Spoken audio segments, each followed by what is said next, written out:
Look, so here we have Holy Quran. Look at that, Surah Al-Fatiha. You guys see Surah Al-Fatiha here? John, do you really think? He needs some Do milk. you really think? That's your response? Let me show you my response.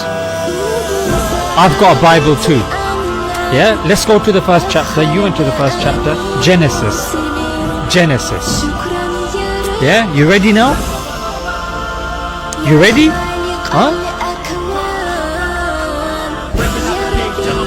Nah, man.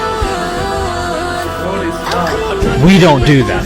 Because my religion does not allow me to desecrate the holy books of other religions. Because my religion does not allow me to desecrate the holy books of other religions. This is the glory of Islam. This is the truth of Islam.